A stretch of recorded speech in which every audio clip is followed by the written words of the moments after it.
Well, hello, this is Satchel Holmes Williams, and this is my presentation on Oculesics.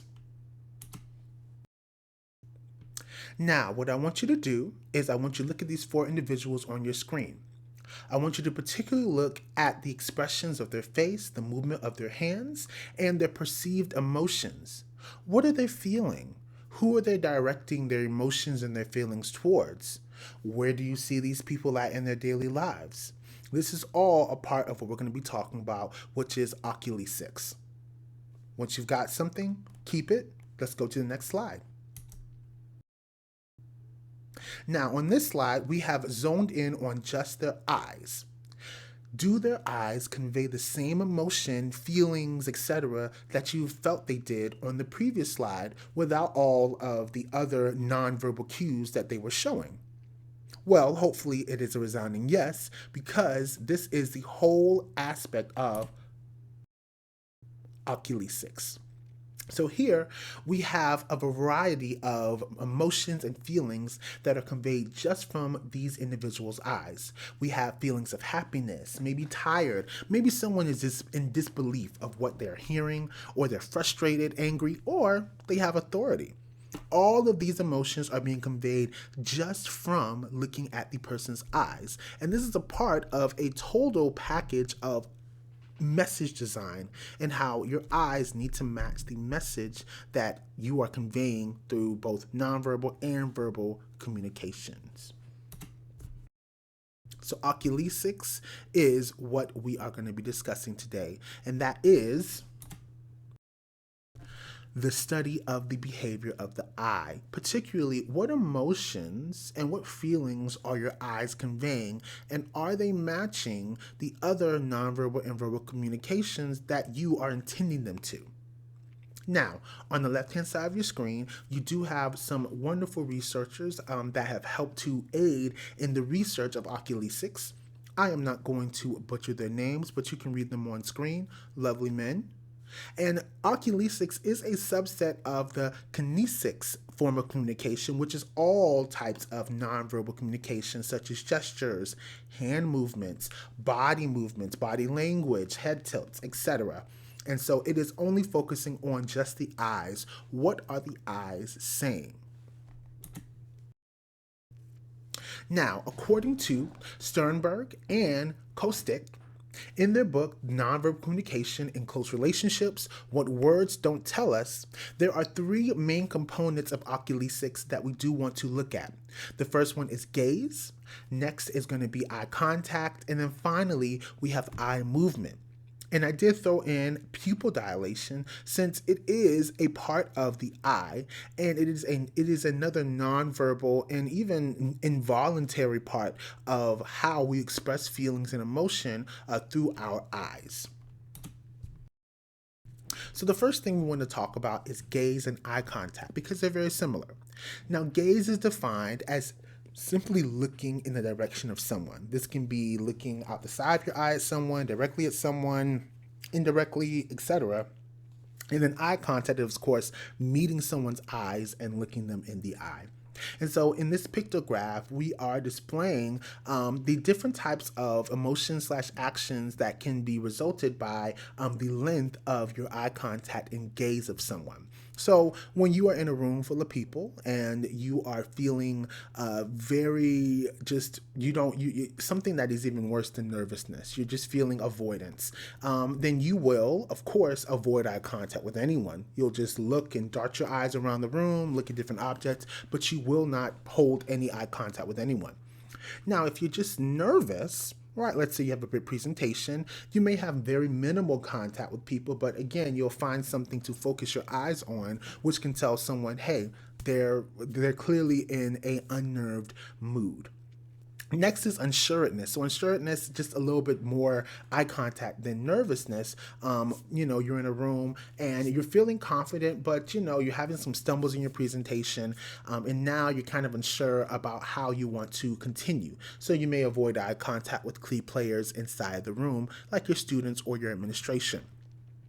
Now, something that I try to do a lot is to have good, consistent eye contact through authority and gaining attention. So usually that means a few seconds of eye contact with students or administrators to make sure that I have their full undivided attention. And then finally, depending on your relationship, of course, with the person you're having eye contact with, having prolonged eye contact and gaze can either be a sense of attraction, or I really want to look deep into your eyes, to the windows of your soul, or I want to be a creep and cause uneasiness.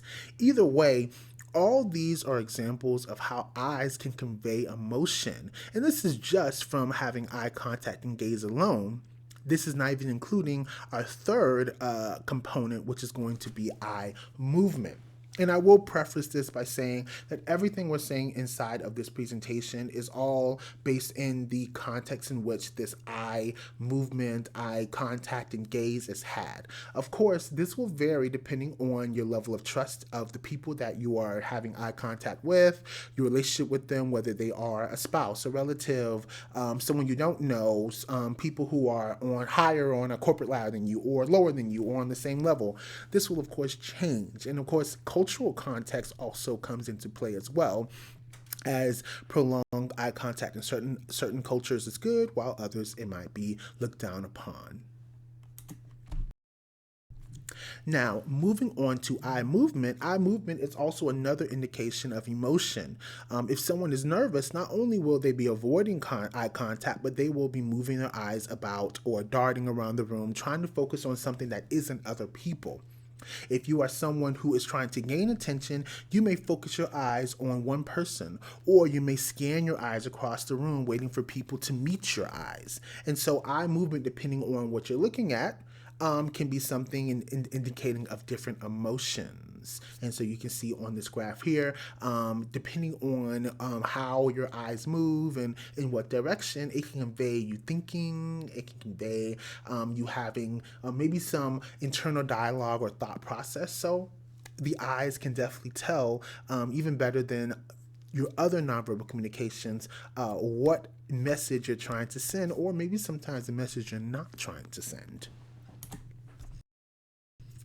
And so now we're going to move on to how we link Oculesics to instructional message design. Well, let's go back to our beginning for people. So Oculesics is not seen in a vacuum. Of course, when you see someone's eyes, you also see their face, you see their hands, you see their body. Oculesics arguably is the most important of these other nonverbal communications. However, it isn't in a vacuum. And so in message design, you want to be consistent across the board. So if you are someone who is trying to convey confidence in a lesson, let's say you're giving a lesson on how to fix a computer, you not only want your eyes to be honest and stern and open and curious, but you also want your hands to convey that as well. You want your body, your head movement, your body movements to also be congruent in that design, in that lesson, that message, so that the lesson is received, and so that you don't give mixed feelings or mixed emotions to those who is receiving the message. And so here is a classic example of a teacher inside the classroom. You have a teacher asking a question to the classroom about why do birds fly?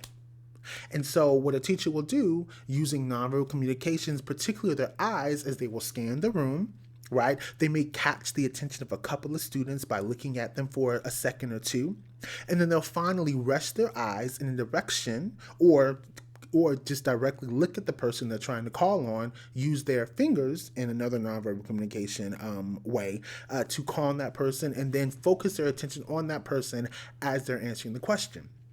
It'll be really weird if a teacher calls on you and then they look at another person, or they don't look at anyone at all, because then you feel like what you're saying is wrong, or maybe they don't care about what you're saying. And so it's important when you're delivering a message, whether it be in the classroom, whether it be instructional or not, that you are giving attention to the things that you want those whom you are instructing to pay attention to. Speaking of which, we have an instructor here in a non-classroom instructional environment where we're teaching this young lady how to cut iceberg lettuce, or at least that's how I perceive it. And so instead of looking the woman dead in her eyes and making intense contact with her, she's instead focusing her eye movements and her gaze at the thing that she wants her pupil to focus on. In this case, it is her kniving skills. And of course, again, Oculesics is not in a vacuum. She's also using her hands and her body to dictate where her focus wants her pupil to go to. And then this example that comes close to home is when students want to be on their phones. In this image, you can see a man looking and veering towards the student, and eventually that student will look up, meet the teacher's eyes, and be like, "Oh, I should probably put this away." Something I always do is I will go and position my body, again, that nonverbal communication, in front of a student, and instead of looking at them, I look at their phone. I'm drawing attention to the fact that they are on their phone when they're not supposed to. I'm not speaking. I'm just having a neutral body language, but I'm looking intensely at the phone, letting them know, hey, I see the phone. You're not supposed to have it. Put it away. Another use of Oculesics to help convey a message within instruction. And so this concludes our presentation.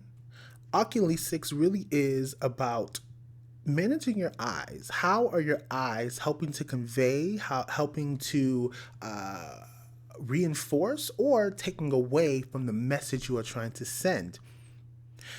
Are you smiling but your eyes are looking tired and worn out? Are you moving your hands in a jovial way but your eyes are seeming defeated? The eyes really are a very important part of our nonverbal communication as we are humans, and we communicate through our eyes and other nonverbal cues. And so we want to make sure that in whatever message we're giving, whether it be through nonverbal cues or through verbal cues or through pictures, graphs, we want to make sure that our nonverbal communication, specifically within the eye area, is matching up with that communication we are giving. Thank you.